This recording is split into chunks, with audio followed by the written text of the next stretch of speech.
Talk heavy. We at it again. Like I told you.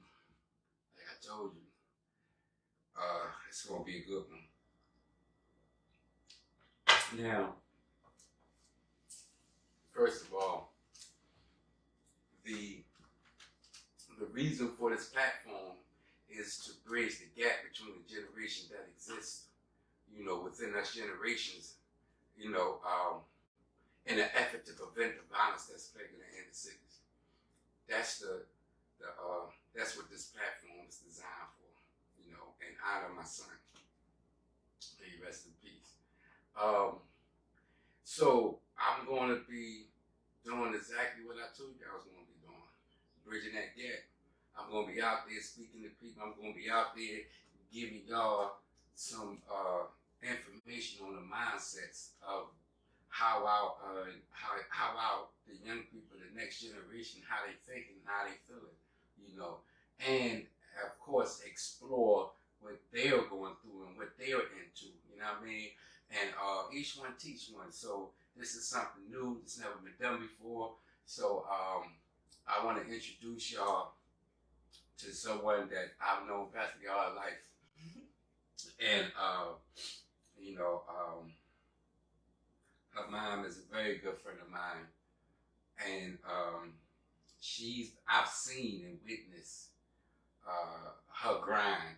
You know what I'm saying? I've seen and witnessed coming from nothing and to establish something that you can call your own. You know what I mean? Most of us is trotting around living other people's existence, you know what I mean? But she chose to live her own, you know what I mean? She chose to think forward instead of thinking backwards, you know what I mean? That's what progress means, is to think forward. So she's being a forward thinker, and her act and her activities, her persona, and however she do and how she live in life, she's doing it the right way, you know what I mean? So I definitely want to introduce my constituents, my peoples of #talkheavy to Sister Yana. Say hi to people. How y'all doing? Yeah, talk heavy. You like that, right? Yeah. You like that introduction? Talk heavy, you know what I mean? No, see, it's tough. It's tough, huh? No, because you were very interesting in the way that how you view your life and how you view life, period, and how you live it. I've seen you from a baby. Yep. You know what I'm saying? Yep. I've seen you from a baby.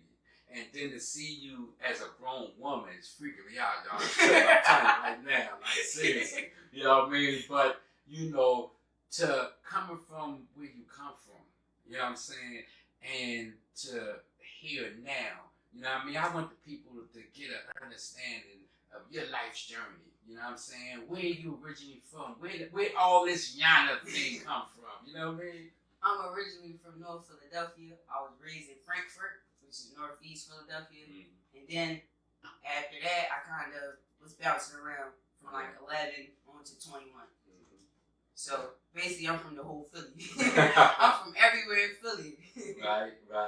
I'm just Philly, period. Just Philly, period. Mm-hmm. Okay, I understand that. But let me ask you this, because it's been a long way.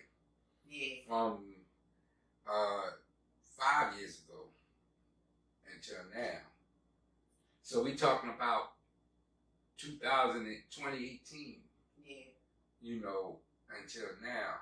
That 5-year difference. You have made transitions in your life. You know what I'm saying? That Big moves, right. You know what I'm saying? So, because we thinking that it can't be done. We thinking that, I have nothing, so how can I get something?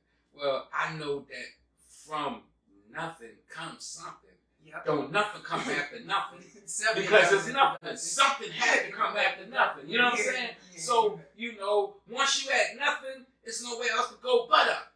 You know what I'm saying? So take the people through the journey and how you progressed in life. Okay. So just tell them about how. Yeah, I mean, like I know. Let's take it from 2018. Okay, 2018, I graduated high school.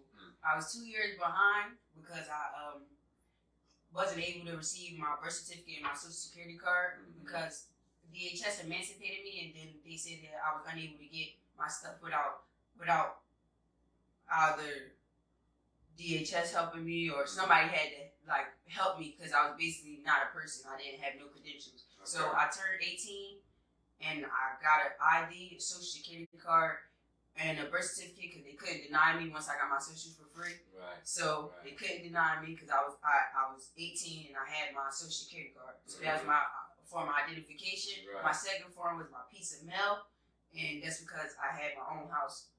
By the time I was 16 with my own house. Whoa. Well, going on 16. Wait a minute. We just can't skip over that. You know what I'm saying? How is it that a 16-year-old achieved our own crib? I went through a program. What was the program? It's between CCB Moore and Gerard. It's called like what was that program called? It wasn't Korea language. No, it's like it's youth. It's like like a youth service. Yep, youth service center. It was basically like a youth service center, and I went there for 8 months straight, and every day I went to the classes and stuff, and I was in a shelter. And they told me I was working and stuff, so I was giving the shelter money for my deposit. I paid half of my security deposit to stay inside my first house, and my rent I paid on my own. The first month, the shelter helped me with. And my whole house was furnished due to me giving my money to the shelter from me working. Yeah. So the shelter furnished my whole house, TVs, everything. Refrigerator, I didn't have nothing. I didn't have a bed. They gave me everything. And I didn't know that was coming, but she kept saying, I got a surprise for you. I got a surprise for you. I'm like, what? When I came in the house, it was furnished. I thought that I had to start over. Like, I had to do everything over. But no, when I came in the house, it was already furnished. So the program itself, when you show your initiative, it showed theirs. Yeah, because I showed up every day. Even when I was mad, sad, even when no matter what, I stick with that program because I know that shelter and that program is going to get me a house. And that's what I needed to be stable. And I didn't have a stable mindset at the time. Like, I just wanted to graduate high school. That was it. I was very unstable. I was doing a lot of unstable things with a lot of unstable people, and it made my mindset unstable. And so that's why I was living unstable. Well, let's get to that. Because, like I said, this platform is designed to bridge that gap between us generations. So, I know, your dad. Yeah. You know what I'm saying? The situation that happened when you was real young. Yeah. You know, I wasn't there because I was still in the penitentiary myself. Okay. But I remember when your father passed. You know what I mean? They told me the situation. You know what I mean? And I know that your pop meant the world. All y'all. You know what I mean? Yeah. All y'all. So I know how much influence he had in your life when when he was here. So how was it in that journey? Transitioning from having a dad to now. So, I was 2 when my dad died. So I have rare memories of him. Like, I really only remember his beard because he carried me. So I remember his beard. I always was grabbing on his beard. That's what I remember about him. I remember he always took me to the store, and anything I touched, he put on the counter. Anything I touched, I used to touch everything. Yeah. I was touching everything. I wanted everything. He put it on the counter. He bought me anything I wanted. Oh, I remember that. And I have a slight memory of him getting shot prior to the time that he got shot the second time. He was actually right across the street from my grandma's house, and me and Marty was in the window. Me and my big brother was in the window watching him because we thought he was about to come in the house. But he went across the street and he got shot. Once he walked across the street, he got shot. And the street is probably big enough only for the cars to go through down there at Tulsa Street. It's only big enough. Sergeant Street. Yeah, Sergeant Street is so small that cars can barely get through it. So he took a good 10 feet and then got shot 2 times. And then after that, 2 months later, he come out the hospital, and a day after his birthday, he get killed. So, I didn't know that. I didn't know Yeah. he was shot first. Yeah, he was shot and he got shot again while he was already shot. Wow. Yeah. Wow. Because I know your pop personally, and he's one of the people down in the hood, that's figuring it out. You know what I'm saying? That's trying to make it out, doing anything that's necessary in order to progress in life, and dealing with the choices that he was left with. You know what I mean? They made it the best way they could. That's how our hood is. You know what I mean? So, your pop was an upstanding cat. He was a real dude. You know what I mean? He graduated college and high school. Yeah, he did. He did it the right way, but he wasn't, out there. So, you know what I mean? It's the company you keep. It's the company. It's always the company you keep. Yeah. So I don't know if that situation. I don't know how it happened. So I can't really speak on it. I'm just saying that the world was lost when he passed because he was a good fellow. You know what I mean? And he did his thing. You know what I mean? So, but that I know that transition was hard, and that's what I be speaking about when I be saying that a lot of us, we left the hen house open. You know what I'm saying? My peer group, us. You know what I'm saying? We left the hen house open. For us to just run out. No, meaning that we left it unprotected. Oh, all right. You see what I'm saying? A man's job naturally is to provide and protect. Yeah. That's the natural inclination of man. You know what I mean? So when you are unable to do that, especially when you have kids, it's like it magnifies the hurt, the pain, the anguish. It magnifies, and I'm gonna tell you because a lot of times y'all go through life, with questions like why. You know what I'm saying? Why is I don't question God, but I'm talking about questioning His decision or questioning people's decision. Yeah, I question. I'm not talking about questioning God. Yeah. God make everything right. Do question. I do question everything. Yeah, but see, that's the whole issue. You know what I'm saying? Let's get to that. You know what I mean? Because the one thing I really profess is that we got to believe y'all those question marks. Yeah. You know what I'm saying? The question marks that y'all be having about what happened and why and what and where. You know what I'm saying? So let me be the one to introduce the answers as formal as I can. You know what I mean? I can't answer for him, but I can answer for my generation that we all collectively had an input on making those decisions. But see, we got to understand the climate in which we was living in. You know what I'm saying? Now, we speaking about from like 1985 to like 2000. You see what I'm saying? Now, those were the years where that was the crack era there. You know what I'm saying? But like before then, we were properly groomed and raised. See, our parents is from the 60s. You see what I'm saying? Our parents is from the 60s, and they from an era where they raised their kids. They trained their kids. Yeah. They nurtured their kids. See, we were properly raised, right? You know what I mean? Yeah. And we went to school. We did good in school. We did everything that we were supposed to do because our parents didn't play that. They provided and made sure they provided. That's right. They didn't leave the hen house. There you go. Now, when it was our time, you know what I'm saying? When we got of age, we came at an age. At that time, it was a critical era because the country was bankrupt. Yeah. You see what I'm saying? The country, when we talking about from like right after Jimmy Carter left and the boy Ronald Reagan, what came out as president from right after Jimmy Carter, there was Ronald Reagan. What happened was to propel the financial downfall that was happening at that time, in my opinion, was the drug trade. You know what I'm saying? Yeah. Because it was used, in essence, to propel all financial structures in this country. Because, and not that they were paid. See, we thinking that, what they orchestrated that or paid it. No, they just told them, drop the prices. And it would happen. And then they take the recuts, all the people that they take, they lock up, and they file thousands and millions of dollars and all that. Where's all that money going at? You see what I'm saying? Yeah. That was help stimulate the economy back. You know what I mean? Because it's evident. They burn money every day and then talk about it's not enough money. Well, see, the reason why they burn money is because of the receipt on the numbers. You know what I'm saying? Yeah. They have to in order to keep a certain amount circulating. You know what I mean? So yeah, they burn the rest, but that's a part of that. But they make money every day. Yeah. They print money so they can burn it, and it's meaningless. But how are we running out of something that's meaningless?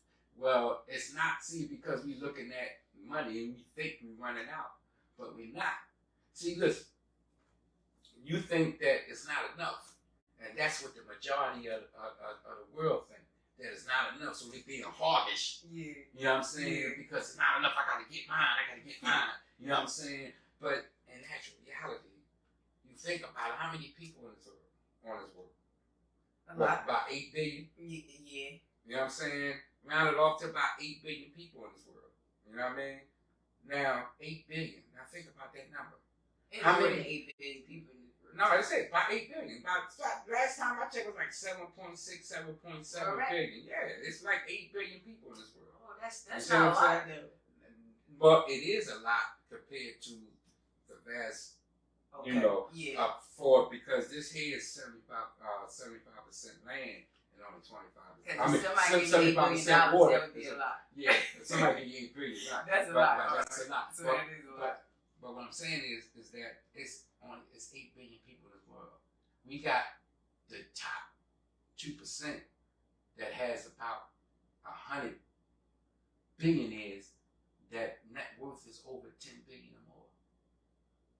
Right? So now, if that's the case, then those top tier people can actually finance the world. Yeah. To make every person a millionaire. They can give $1 million to every person and it still be more money. I thought PUA was going to really fix stuff, but money do not fix black people. So I really don't. Well, people period, because it was all types of people tripping. So I think money don't fix the situation. I think knowledge fixes the situation. I think sometimes people are so ignorant that they don't even notice that they're being ignorant. Like sometimes I even be ignorant. Like sometimes I be like, "Ooh, she stink," and I don't realize that I couldn't take a shower some days, and I was stinking. Like for real. Like I was really like I lived in savage shower, so I sometimes I'm out the door and stink. I wear the same clothes for like 7 days straight. I don't care about hustling. But let me tell you something. Now, from the time of your pops passing until the time you graduated high school, right? 2011 to 2018. No, 2001 to 2018. 2001 yeah. to 2018. Yeah. Now, how was those steps? Oh, my mom, she kind of lost it a little bit. Like she wasn't herself. Like she had sickle cell, so she actually started taking her medicine. Before she didn't take her medicine because she had kids, like babies. She had to take care of us. But once I got of age, she started taking her medicine again, and all she did was sleep for real. So it's like I became a parent. I became a parent of my mom, and I became a parent of my brothers. Even though she didn't mean to burden me, that kind of like sat heavy on me. Because I felt like I never got a chance to have my own life because I was too busy worrying about my brothers and my mom. You hear that? Now, that's what's happening. And I'm the youngest. Right. Burden is being placed on children. Yeah. To make adult decisions. Yes, I went food shopping. You know what I'm saying? And when that happens, I'm talking about by yourself. I ain't speaking with a parent with you when they guide you. I'm talking about you have to make adult decisions by yourself. I went and paid the rent by myself. Right. My mom gave me the card. I went down there. I told her how much the rent was. I paid the bills at the check cashing place. If it wasn't just me, it was me and Marty. So And most of the time it's just me, because Marty was somewhere off with his friends or something. So how many siblings you got? I got 2 siblings through when my mom was in a serious relationship for like about 10 years with Chubb, which is Taisha and Timothy. And then I have Marty and Reese, which is my brothers on my mom's side. And I have Khalees and Kalia, which is my brother and sister on my dad's side. So you have 6 siblings. Yes. All right. That's what's up. So now we're gonna move it up to the present.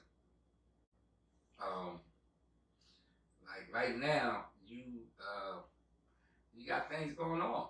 Yeah, you know what I'm saying? You got things going on. So you have your own entity. You have your own way of art. You know, and you have your own way of expression. You know what I mean? So let's show them, Okay. what kind of expressions do you do? Let me start off by introducing my clothing line. It's called Broken Hearted Love, BHL. Talkheavy. Because I love with a broken heart. My boutique name is Pop Boutique _215 on Instagram. I make sneakers, customize anything you would want. Like I can make party favors. I can customize. I can put your face on anything you want it on. This anything. Hold up. Let me show y'all something. This is one of my pieces. This is like a Bart Simpson piece. Take a sip. I distressed it. I tie-dyed it myself. I airbrushed it a little bit to make it like have some little black in it, detail. I had this since I started. This was one of my hoodies since I started. So that's like 2020. Yep, yeah, this that's is like the beginning of my journey. Oh, this wow. is the beginning. Okay. So that's why I brought these down, because this is my first hoodies that I made. Yeah, wow. this is a section from my first hoodies that I ever made. So this is literally the first hoodie that I made that I ever put on. So this is my favorite color, purple. This is Bart Simpson as well. I love Bart Simpson. Right. And this was like when Corona was getting real bad, so I put the mask on there because I'm like, put a mask on, put something on your face. So I always had this, and I had a ski mask that had BHL on it, real big. Okay. When I went to go sell my hoodies and stuff, because I worked and I sold clothes throughout the whole Corona. I make sneakers. Oh, that's tight. Customized sneakers. These was originally red and black, and I turned them blue and white.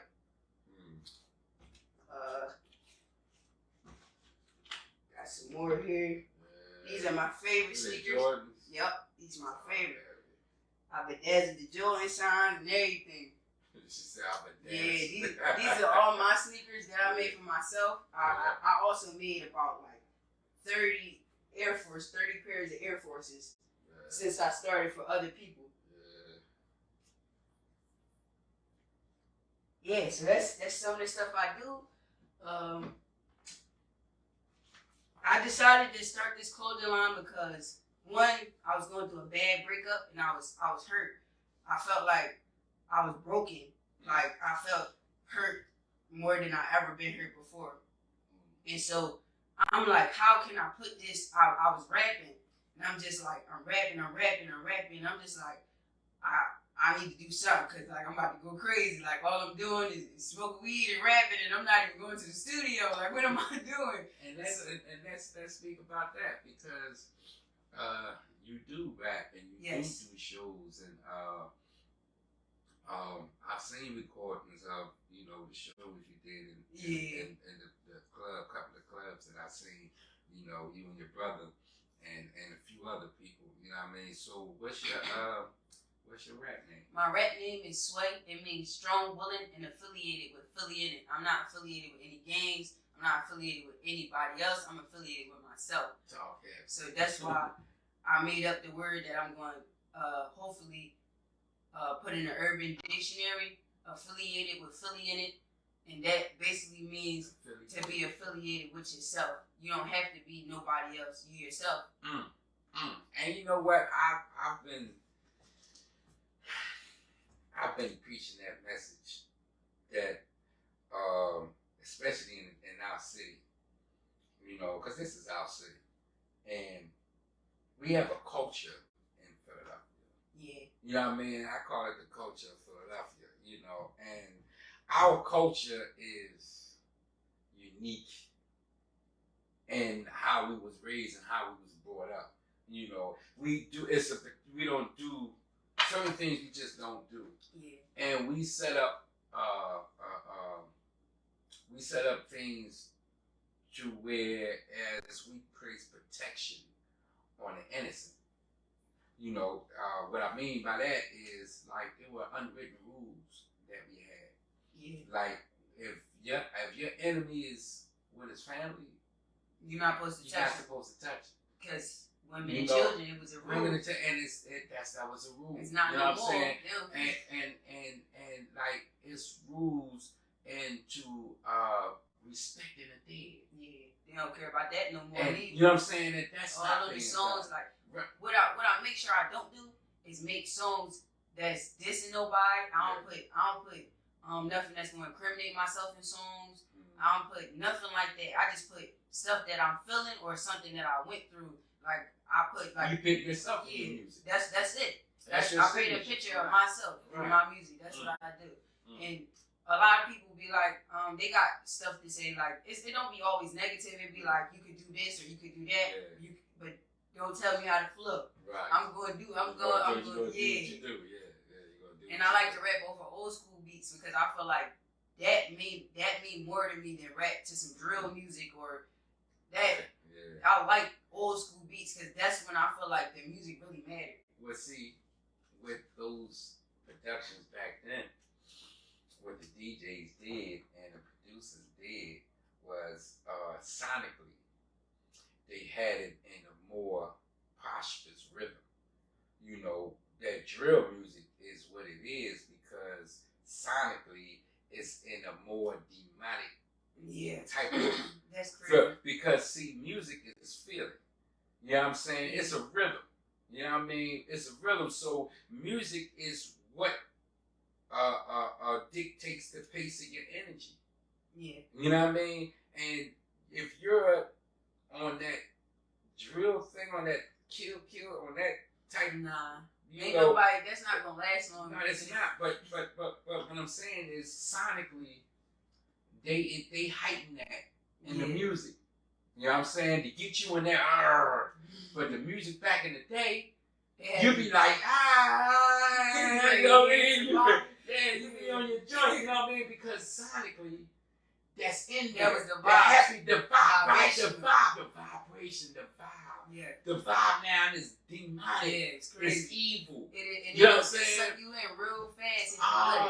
You gotta get out of that evil vibe minded thing and start picturing exactly. I had to tell myself that. That's what I had to tell myself that a couple times. I actually had to tell myself that the other day too. I had it when I was feeling sick. I had to tell myself like, "Come on," like I was feeling like, oh, like I just was like. You was sick. I mean, if you want to talk about it, you can. But because I don't know what the hell went down. Because I know I was like, what the hell is going on?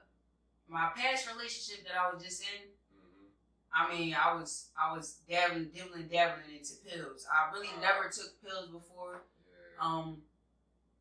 Like my grandma would give me a Xanny to go to sleep sometimes. But my grandma was crazy enough, so like she gave me all Xannies to go to sleep. I don't know why, but she did. But so when I got older, like, and I got in this relationship with her, she introduced me to Percocets. That's something that I never took. Like I never took no Percocet. I took a Xanny before. Like I never took no Percocet though. So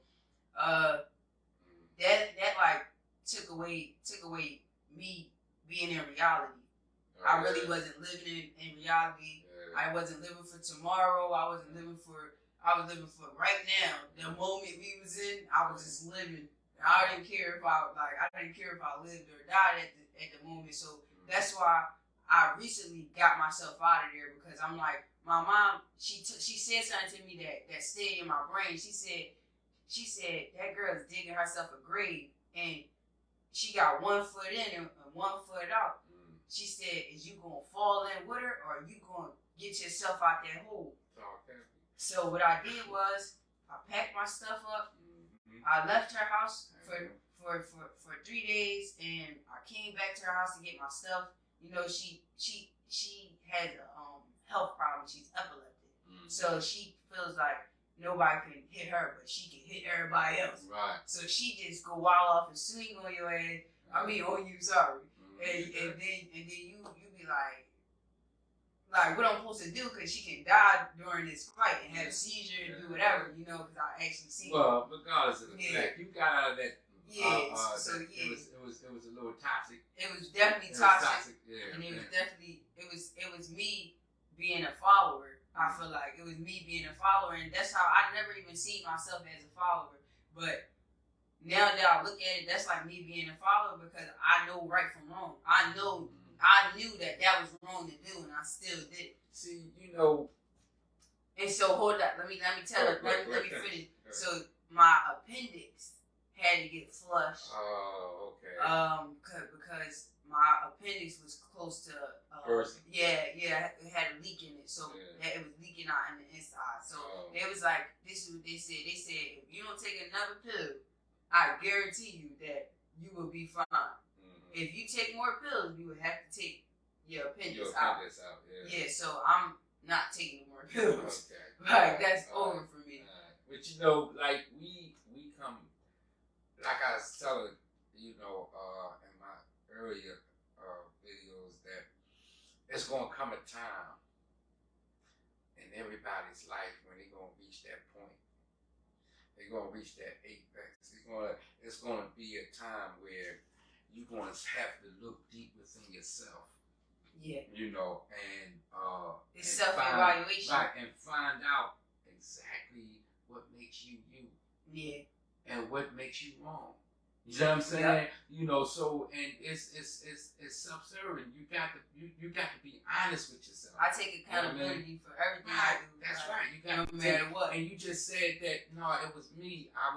You know what I'm saying? You take self-accountability. See, and I had to recently take self-accountability. Yeah. You know what I mean? The cab company with, you know what I'm saying, situation. I had to take self-accountability, because a lot of times we fall victim to our grieving and to our pain and to our anguish. You know what I mean? Yeah. But, you know, we got to step out of that realm and step into the thinking of who we actually are, which is we are the extension of God. So we have the power, you know what I mean, to overcome. It's that we got to have those thoughts. Those thoughts got to go in that direction. A lot of times we sit and we waddle in our thoughts and get the self-pitying and doubt and drown in sorrow. And not me. That's not good. That's when, you know, that's when depression sets in. And I was depressed for a while. You know what I'm saying? I know that. So what I did was I got out of it by having a real soul-searching moment. You know what I'm saying? And everybody has those moments, you know what I mean? And that's what we all need to have when we out of whack. Because we get off tilter and, you know, we start to make moves thinking that we're making the right move, but it's not. You know what I'm saying? See, I lost everything because I was in that state of mind where I was depressed and hurt and grieving, and I wasn't making the right moves, and it caught up. So, okay, I understand that. It's me. And I took responsibility for that, and I started to progress. And that's what it's about. You know what I'm saying? It's about taking responsibility for your actions. No matter if anybody else had any type of indication on adding to your downfall or whatever, no matter that, regardless of that, it's what is it that I did? How can I fix what I did? Because I can't fix nobody else. I can't change nobody else, but I can change myself. I can change what I did wrong. I can think about it. I do that. I do think about it. I do think about stuff a lot before I do it. My mind told me to think 3 times before you do anything. So that's what I do. I think 3 times what can happen was what if I do it, if I don't, or what can happen if this. Like, I always think 3 times. Like, should I do it? Should I do it? That's right. No, that's right. That's right. If my mind say no all 3 times, it's no. If my mind say yes all 3 times, it's yes, and then I do it. But Most of the times, I don't do nothing that I'm not supposed to do because I believe in bad stuff happening. Yeah, that's gonna come back to you, and I don't want nothing bad. I done had bad stuff happen to me a long time, so it's about time that stuff be good. And that's the thing. That's the thing, because we tend to dwell on the past mistakes and the past incidents, or what this person did to me, and and we don't take in the value of apology. Yeah. We don't take in the value of self-accountability. We don't take in the value of just, releasing yourself of that anger in whatever it is that you do. Yeah. Like, I was stuck on my ego. You know what I'm saying? I was stuck on my ego because I'm from a time where we don't let nothing slide. Yeah. And like, when someone took my son away, and I don't know who did it. Yeah. But I know where it came from. See, and when you have the influence over some people that, that really, is ready. Let me put it that way. You know what I mean? A decision had to be made. Because you got to think, I had to really think deep and say, my son was murdered. I don't know exactly who did. I know where it came from. But what am I to do about it? Yeah. Am I to just do the same thing that is the norm to get back? Get strapped and go ahead and get busy. Which was the norm. It's gonna keep going but on and on. If you keep doing what you've been doing, you're gonna keep getting what you've been getting. Yeah. You know what I'm saying? Nigga, eye for eye. Like my age. Let me tell you how people my age rank think, because I hang out with males, I hang out with females, all types of. If you're gay, straight, I don't care. I hang out with everybody. Right. So I feel like we feel like that we gotta be back in the corner when somebody approaches us with something, even if they want the best for us. Mm-hmm. We still feel back in the corner, and we feel like we gotta fight ourselves out. Why is that? I feel like that we all feel like the world is against us. Yeah, like what? Like everybody and let me speak on that, because it's the temperament. Right? It's the temperament. Yeah. It's the not give a fuck temperament. Yeah. Like, I don't care. I don't give a fuck, because no one gives a fuck anyway. Yeah, that's it. Every time they say, I don't care, I don't give a fuck, because no one gives a fuck anyway. Yeah, I care. So no. What I'm saying is, people, that's how y'all is feeling. That's how I was. Y'all feeling that because that's a want feeling because of what y'all been through. See, this is the thing. I never been through that. The shit that y'all be going through, my generation never been through that. No, I never been through that. No, seriously, I never been. Listen, my generation, we like I said, we were raised. My mom said she was good. She was good. We was raised. We was listen, we had community relations. You know what I'm saying? We dealt with one another. We, talked, communicated. We were raised right. We were instructed. We did a lot of bullcrap, but we were chastised and we continued on, and things got better and we got better. And now, a lot of kids is friends with their parents instead of being a parent and a kid relationship. They're more like a best friend. That's because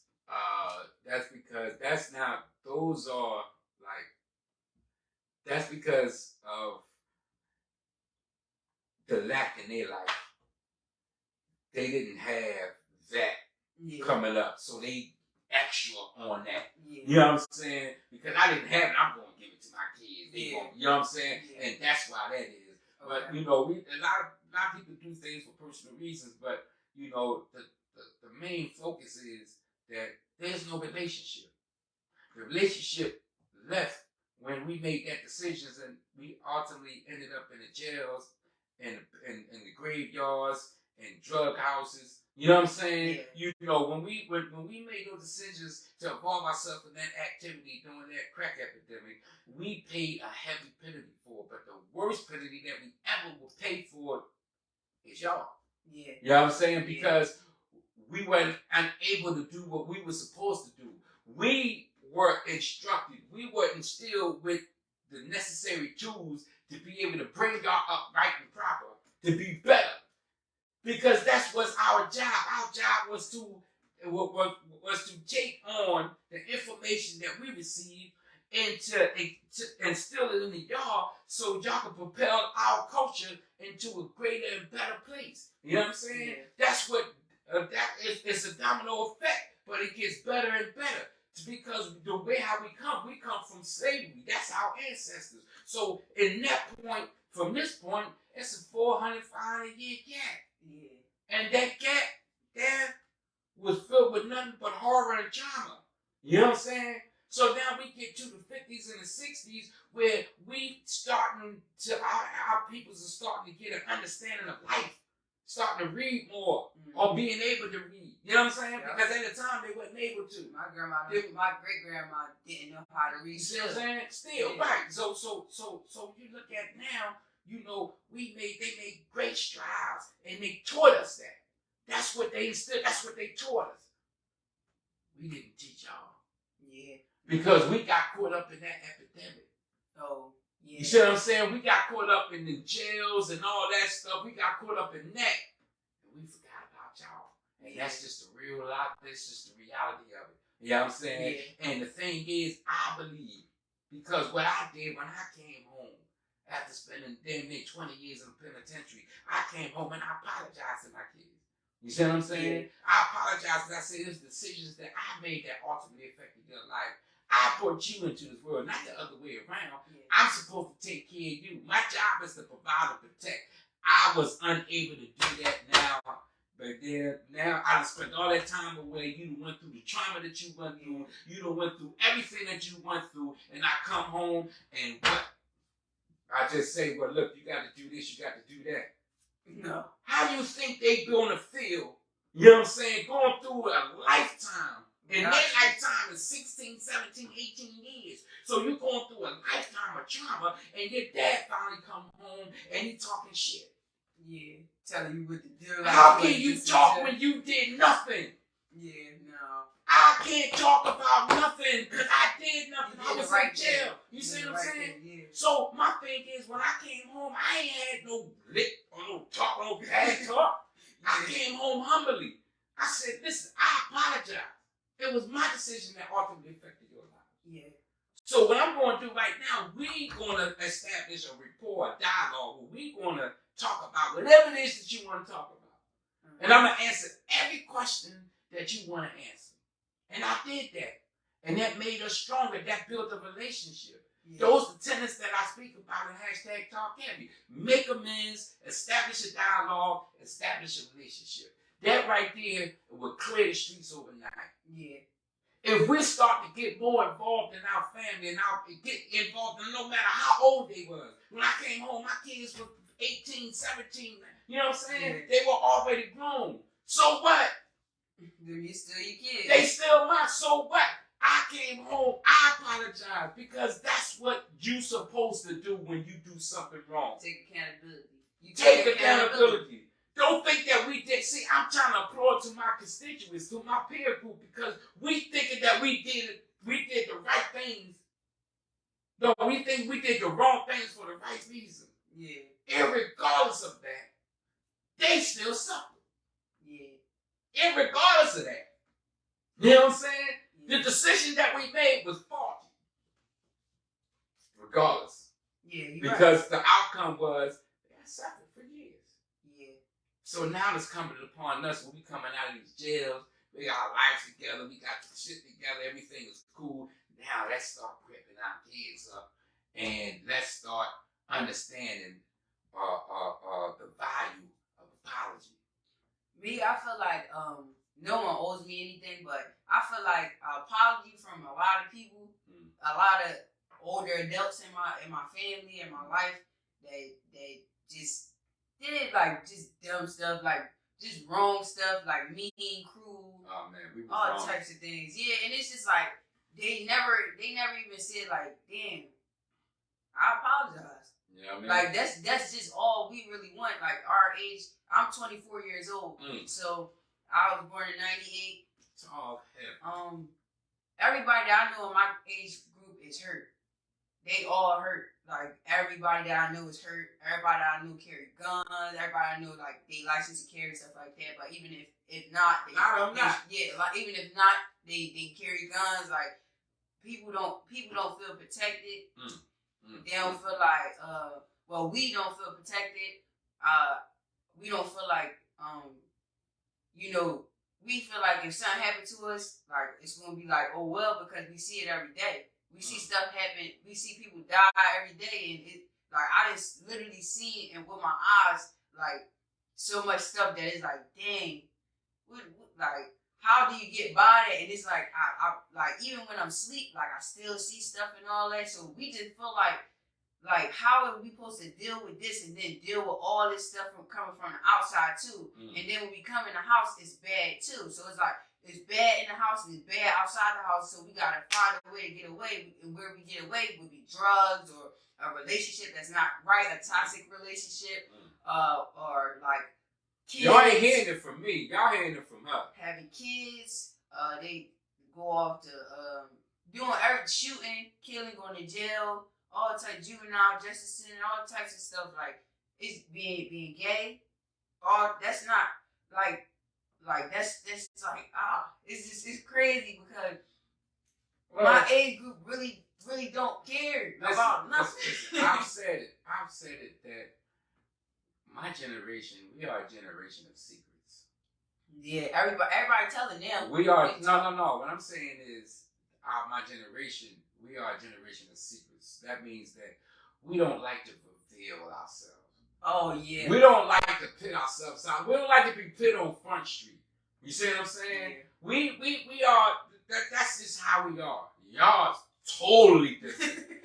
Total transparency. They put their whole world. Like I ain't gonna lie. Total transparency. Right. Total transparency. Wake up to go to sleep. Be on Instagram. My God. But you know, and coming home, that was a huge change for me. Yeah. Because coming from the way how I was raised, like how I was living, I was secluded. I wasn't in the spotlight. I didn't varnish all kind of stuff that make you be like, wow, big ass jewelry. No, I was laid back. Yeah. You know what I'm saying? There was a lot of people that's like that, but majority of us, we laid back. We don't want nobody to know what we doing, what we getting. You know what I'm saying? As growing up, what I thought about you, and I'm like, that's T. If T showing up, I know we good. If we in a messed up situation, and my mom called T is coming to get us. So I know if I see that Germantown cab, then I'm gonna be all right. And that's something that I appreciate, and I thank you for because that gave me a sense of protection. Like, and that's my dad probably would be real grateful that you did that. That you did that for my mom, you did that for us because not only did you make me feel protected, you made Marty feel protected, and he never felt protected by nobody. He feel like he's just so angry, like he don't care. So that's something that we both thank you. Man, I appreciate that. Yeah, it was an honor. My thing is, I've always been about the next generation because we had our time. Like, you know what I mean? We had our time. So, and if you're dealing with someone, then you taking on what comes with them also. Yeah. You know what I'm saying? Yeah. So, I've always been in that way. And I've always tried to add value as much as I can because I know how it is. I know because I was without. Like, it was crazy for a time for me when, I didn't have, broke. But it's a mindset. When you have that broke mentality, everything about you is going to be broke. Mm-hmm. But if you switch that light switch, you go and start thinking abundance. because we look at life like this is all there is, and we see it like it's not enough. Like I was saying earlier, we keep thinking that it's not enough, but it is. Yeah. You know what I mean? Because in reality, the top 2% has enough money to feed the whole world. I know. So that's real. So it's enough. It's enough out here. It's not like it's nothing. No, it's enough. It's just a program. You know, it's a program that's being played on us. You know what I'm saying? To divide and conquer, so they can conquer. Mm-hmm. So they can't have control over this. You know what I'm saying? But if you open up, then they can get control of it. You see what I'm saying? Yeah. So that's how I look at it. You can't control a fist. You know what I'm saying? Fist come right through. You know, you can't control a fist. But if you open up, then you can control it. You know what I'm saying? So I know that if you stay tight and wind up and cured up, anything, you know what I'm saying? Then you headed for destruction. Yeah. But if you just loosen up and start to see it, because a lot of times we get angry at people because of how we feel as though they should feel. Yeah. We don't see. We sit there, right. We sit there and be like, well, I'm mad at you because you didn't do such and such. You know what I mean? But how is it that you know that person? Let's say a person did something to you and you felt disrespected. Yeah. But how do you know if that person knows that disrespects you? That may be their custom. Yeah, they probably used to doing that, right? So now you blowing a person top off because you know, or something that's their normal thing they do. Yeah, that's normal. Like they looking like, whoa, what? This is what I do. Yeah. So why not be like, yeah, man, you know, that's a little disrespectful. Oh, no, my bad. I didn't even know, because that's what we do. Yeah. See, that solves a lot of problems. Instead of being communication. Instead of being tight, communicate more. You know what I'm talking? I mean, instead of being like this, be like this. That's okay. A good example. That's a good example. Without a doubt. But yeah, I appreciate that though. I'm proud of y'all because listen, let me tell you something. Y'all came a long way. Yeah. And the things that you've accomplished in life is exceptional. You know what I mean?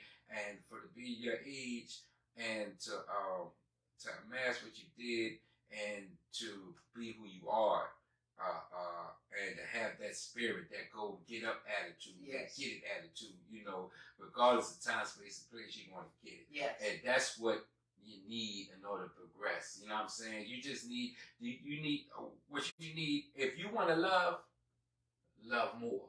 Yep. You see what I'm saying? Take accountability for your actions. Right. Take accountability. Don't blame nobody for nothing. There you go. That's how I learned how to just start healing. Because I'm not healed yet. Some days I still wake up and like have bad days, but it's still like, on my healing journey, I'm actually learning myself more. I'm becoming more feminine. I actually want my hair done. Wow. T me with a haircut most of this time. I had a haircut. I had the fade. Yeah. I had the fades and all that. I got a head full of hair. She got a head full of hair. You know. She got a man. I'm trying. I'm talking about. I'm trying to do better for myself. You know, and just like one of my proudest moments is when my daughter got married. You know, and I'd seen that, I was like, wow, man. And to see they still exist, and you know, how they living nicely, and you know, I'm just so proud of them. But you know, and when I take people into my inner sanctum, into my circumference, you know, when I take people, I take that personally. So you know, my only intent, like I said, is to add value and just to be, you know what I mean? Yeah. Just to be who we are.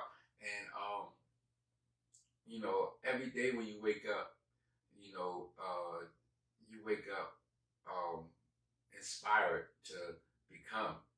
And that in that inspiration, all that takes is work.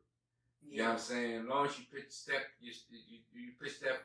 first foot forward, wonderful originator is going to pull you in. Yes. You know what I'm saying? At a point in time, I had so many orders for my stuff that I had to go get a car without a driver's license so that I could make deliveries because I was so into the business thing. I was hiring people. Like, I was hiring people. I'm like, you could be my delivery driver. You could be my delivery driver. And they was getting so messed up because I was selling food, drinks, hoodies. The sneakers started when I got here, but I was selling all of that stuff at one time. I was burning myself out. I took a break. I stopped. I just stopped. I got here. I made airbrush collection, and then I just stopped. You know why? Because I felt like I was doing too much. So you had to take time for yourself. Yes. To relax. To think about how I want to. Yeah. That's how you got. Yeah, I know. That's we so eager to get. If you just relax, you gonna get it. It's gonna come to you. And just have faith. I got a new idea. That came to me when I was sick. The new idea. I was just scrolling on my phone. I was laying in bed all day, so all I was doing all day was scrolling on my phone. So I got new ideas. I know new tools. I know stuff about like toner printers. I learned about that.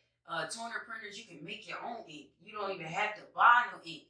Like you can make your own printer. See, you know, like a lot of podcasts, a lot of blogs and things. They have the way how they do things. You know, they have what they call proof of concept. You know, where people, social proof. You know, you prove what it is that you're doing. You know, but you've already reached a certain pinnacle, and now you're trying to get back. Me, I'm looking at the people who on the grind up because this is where it's necessary. They already got theirs. You know what I'm saying? They already got theirs. It's people like her that need assistance, that need help, and to take what she know, her grind, into another level.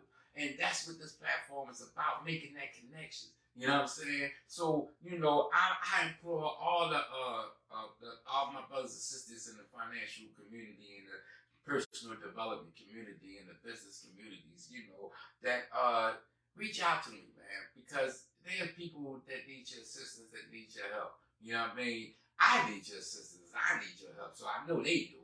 You know what I mean? But I would love to have y'all on this platform, and we can, you know, discuss some things, you know.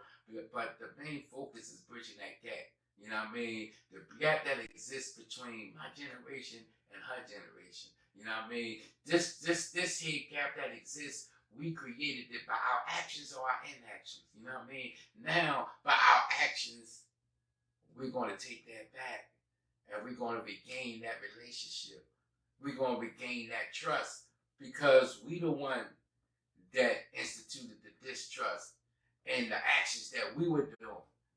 This here is the result. What you're seeing in the streets, that's the result. Broken is the result. You know what I'm saying? We're broken. That's the result. We've been the cause. We've been the cause by our actions, by our inactions. That's just the reality of it. You know what I mean? And here you're going to get total transparency. You're going to get honesty. You know what I mean? But most of all, we're bridging that gap. We're going to get to these young people, and we're going to let them know that they are not forgotten. Because you heard what she said. She feels that no one cares. How's that so when all these groups is out here? What, y'all forgot about her? What, y'all forgot about these other kids that's out here? Y'all setting up entities, and y'all want people to come to y'all. We got to go to them. It is our duty. You know what I'm saying? Listen, we doing the interview today. Listen, I was in my room all day. I don't even know why. I could have went outside and everything. I was in my room all day. I was just sitting in my room just thinking. You know, I turned on some music a little bit. I was in my room all day, and I'm like, I ain't even eat. Like, I'm hungry. I ain't even come downstairs to eat, and T got me out of the room. Out of the room down here. I don't even know if I would have came down here and got something to eat. And I'm about to eat and everything. I feel more positive than I was. Because you're getting out that was lodged deep within you. Yeah. This is what this platform is for. See, it's not an enclosed, it's a public, open platform. But it's a platform platform designed to bridge the gap. So if you come in, you open up about and being honest about what it is that you do and what it is that you want, then you go and get the responses. You see what I'm saying? That's what it is. I'm showing the worth of our young people. I'm showing the value that they have. See, we're discrediting them and we're putting talkers on their back because of the actions that they're doing. But the actions that they're doing is the result of our actions or our inactions. You know what I'm saying? That's just the honest truth. So we got to be real with ourselves, and we got to be face to face with the reality of what we done. Take self-accountability for our actions. And then we establish a better relationship with them. Because right now, they don't trust us. You know what I'm saying? They don't trust us because they have nothing to build that. Nothing was built for that trust. We've been vacant for decades. You see what I'm saying? We've been vacant for decades. How do you think they feel it? You know what I mean? And they our future. Stop thinking that it's all about us. Hell no. We didn't have our time. It's their time now. You know what I'm saying? It's their time now. So take self-accountability. Pour your kids into a room and talk to them.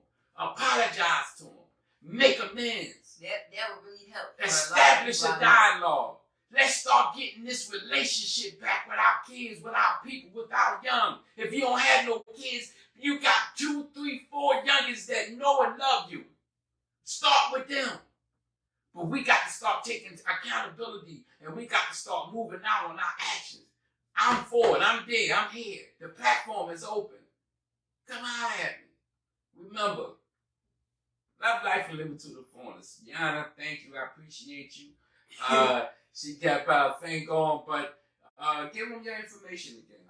My Instagram is POP Boutique _215. Or y'all can follow me at brownskin_pressure. On Instagram, I do free delivery anywhere in Philadelphia. If you bring the sneakers, that'd be the deposit. But if I have to get the sneakers, you have to put a deposit in. My prices are not that high. My prices are exceptional, and I definitely will give you a deal. Let's say you want something customized. Let's say if I want this sneaker customized, how much is this going to be? If you say you want a red and black sneaker customized to white and blue, and I would, and you tell me you want it takes, I do everything here. Yeah, I know. So it takes a long time. So I would charge for that size. Them Jones will only be $200. Okay. With the shoes. Okay. Without the shoes, they'll be $350. Okay. Because the shoes is $150 themselves. $150 themselves. Right. Okay. So you got it there. You know what I mean? That's a good price. You know, people have. If you want something that's distinctive, yeah, you know what I'm saying? Something that only you got, I can do that too. You know what I'm saying? She can make it happen. Everything that I sell, I really don't make duplicates of. I try to make one of a kind of everything because people love the fact that I don't have the same image and the same thing on my stuff every time. You see, this is my t-shirts. My t-shirts are you know, what is it called? Embroidery. There you go. It's embroidery, and it's like reflective. I put all these chains on there myself, and I was only selling these t-shirts for $25. Okay. So throughout the whole summer, I sold I went out with a book bag on. I don't have no car. I had a car, but I don't have no car now. So I grabbed my book bag every day. I went outside and I went downtown and I talked to people that I didn't want to talk to because I wanted to get my. Yes, because I wanted to get my clothing on. Every day I go on social media and I work on my social media presence because I want to go viral. Not just go viral for the wrong reasons. I want to go viral for my clothes. I want to go viral for. You want to see your clothes out there. Yes. You want your clothing line to prosper. And there's nothing wrong with that's the desire. So you know what I mean? That's the mindset. You know what I mean? All you gotta do is just put it out there. You know what I mean? Just put it together. And with my music is gonna land me. If I wear my clothes in every video, somebody's going to see that. Somebody is going to see that and going to be like, that is dope. I never seen nothing like that before because I make stuff that I never seen before. So somebody gonna see me one day, and somebody like Dej Loaf, like the rapper, singer, artist, she just liked my stuff on Instagram. I was about to flip out. I was like, no, she did. And then she liked something else. I was like, oh, she liked 2 things. That means she's watching me. Yeah. She liked 2 things. She probably watched my whole page. Well, see, that's it. You're being watched. You're being noticed. That's not the first person. What's her name? Oh, Lauren Hill. Lauren Hill. Lauren Hill. Wow. Watch my rap. Wow. My freestyle. And you can see it. The first thing that pop up on Instagram on that freestyle, it say Lauren Hill. Wow. I said, oh my God. Like, wow. So I be tripping on people be coming up on this platform. I be tripping. But this is an open platform. Those of you who wanna get an understanding what this is about, then let me know. Pop up on the show. I pop up with Yak. You know what I mean? The main focus is that we got to bridge this gap. We got to do what's necessary in order to regain the trust back from our kids. So we got work to do. You know what I mean? And I, for one, is going to do everything I possibly can. So I implore you to do the same. This is Mr. Talk Heavy. This is #TalkHeavy. Love life, live it to the fullest. We got Miss Yana here, and we out.